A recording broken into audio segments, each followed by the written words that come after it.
This is Joe Wells, aka Island Joe, from Old Town Key West, Florida. I've got a book out now called Key West Short Stories.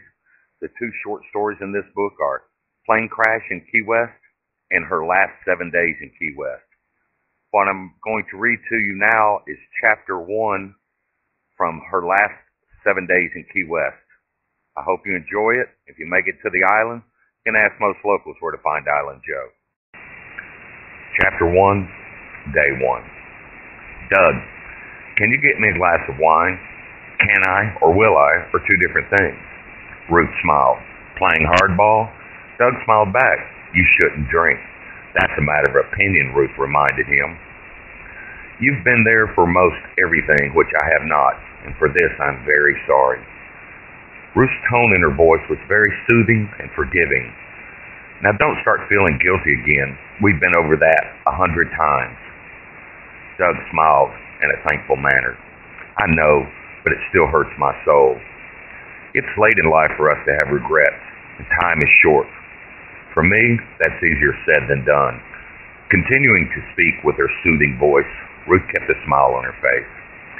Now you're feeling sorry for yourself again. You're a stronger man than this. I know you well.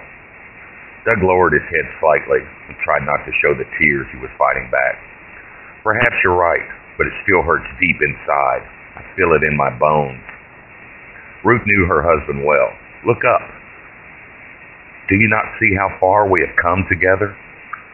Doug lifted his head, giving his tearing eyes a quick wipe. Ruth was right. They'd come a long way together in life. They were sitting on their back porch in Key West looking at the ocean. This was a long way from waiting tables together in Memphis. There was a nice breeze most early evenings. The fresh smell of the ocean and its cooling breeze relaxed them both. They opened up more to one another and shared their deepest thoughts about life. They had grown up together, so words and trust came easy. Doug went on. When you go, odds are I'll sell this house and move down the road. Agreeing, Ruth kept her eyes focused on the ocean. Yes, it might be easier for you to live closer or perhaps in town. I really enjoy the dolphins when they swim by. Yes, I like that too. They're just amazing. Have you been looking at other homes? Ruth asked. Doug looked at Ruth as she kept her eyes fixed toward the ocean. He responded in a low but firm voice. No, I haven't, and I will not. Finally, she turned her head to look at Doug. Thank you for feeling that way about us.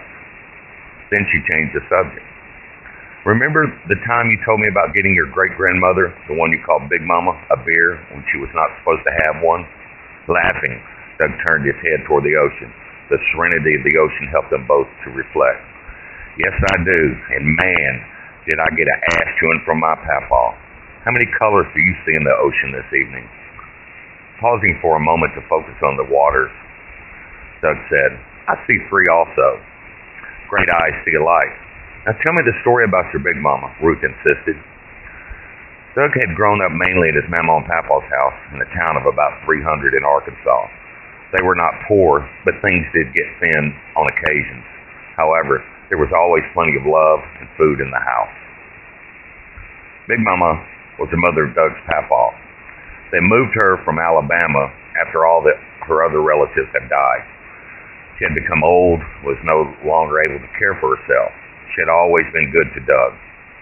One day, when Doug was about 12 or so, he came home to find that Big Mama was alone in the house. Doug, is that you? Big Mama asked. Yes, Big Mama. And then Doug asked, where's everyone? I'm not sure. I know your grandfather's working, and I think your grandmother said she was going to the store. My mind plays tricks on me.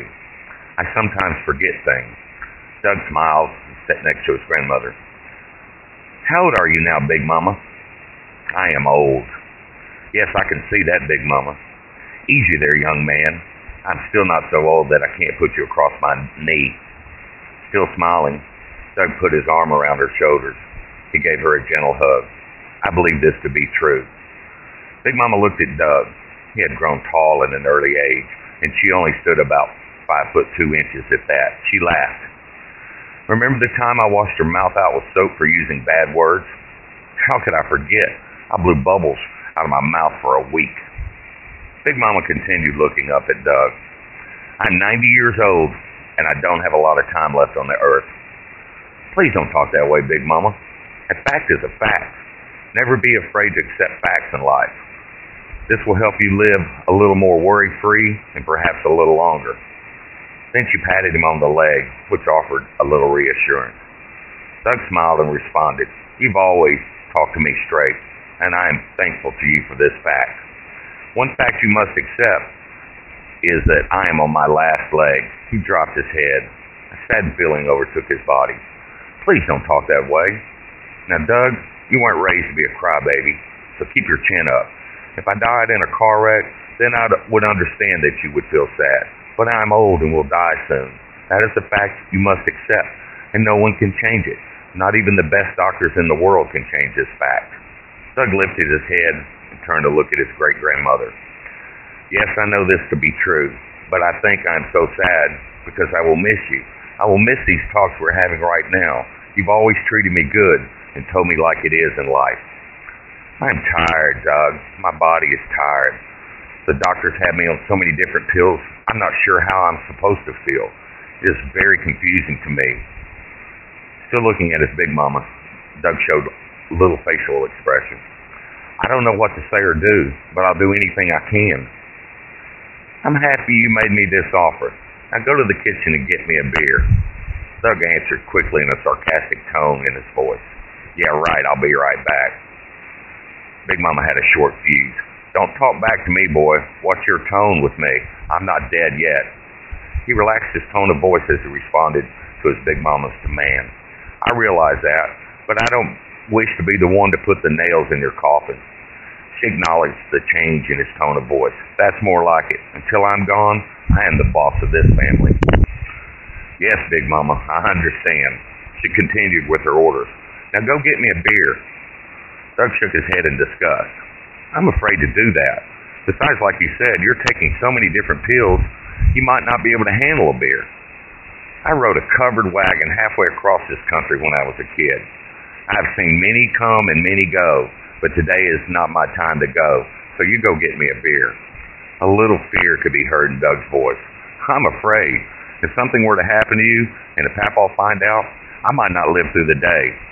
Don't you worry about your Papaw. He's my son, and I can handle him. In an excited voice, Doug said, I can't believe I'm even considering doing this for you. That's a move in the right direction. Now move into the kitchen and get me a beer before you really upset me. If I do this for you, do you promise not to tell anyone?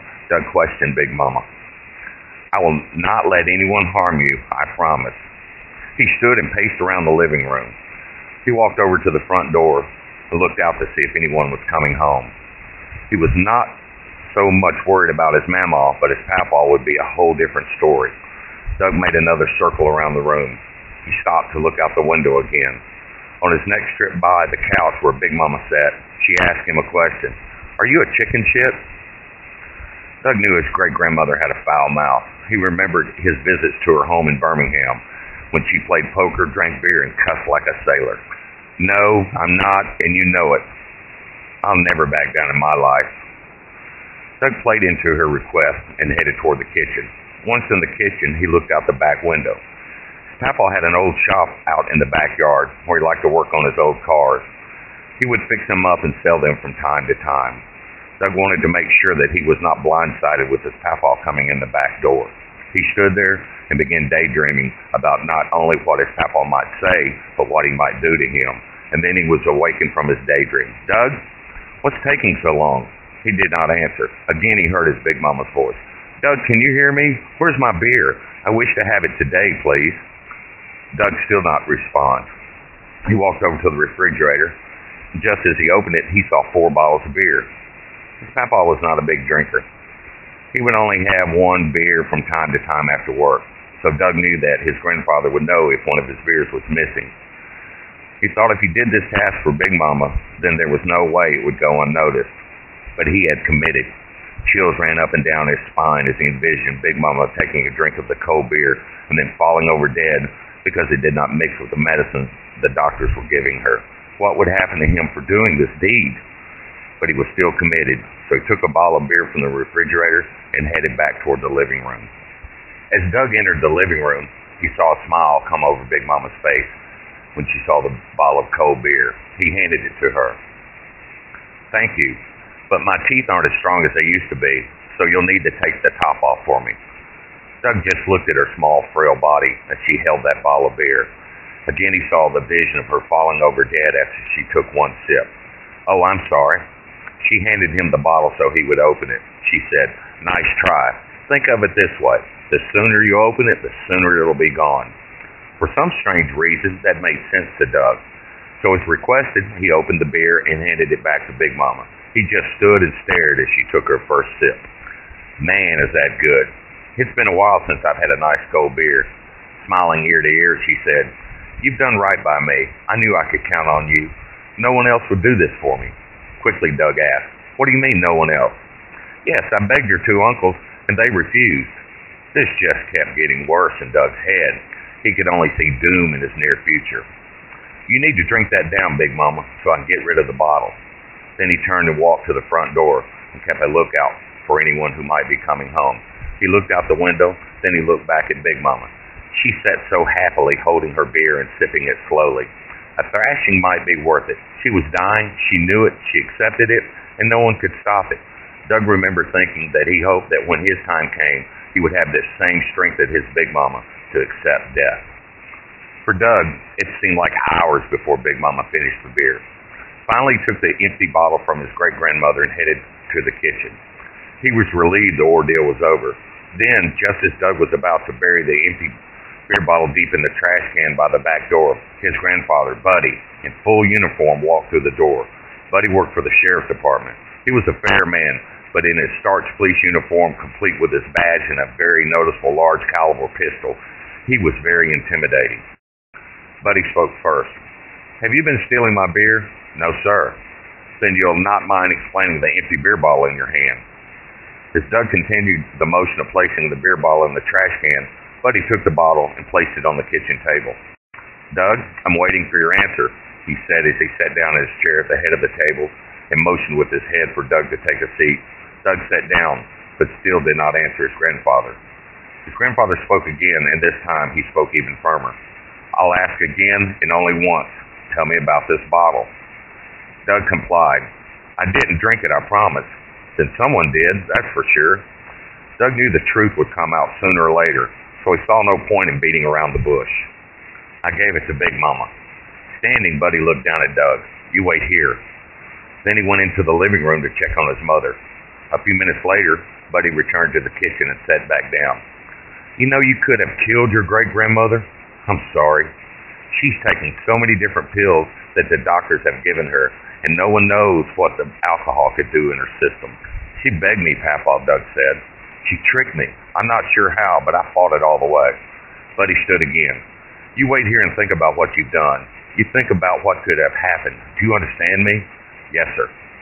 A lot flashed through Doug's mind, the vision of what might have gone wrong with the beer and the medication mixing in Big Mama's system. He also got chills when he thought about what his grandfather might do to him. Perhaps 15 minutes passed before his grandfather returned. He had changed into his civilian clothes.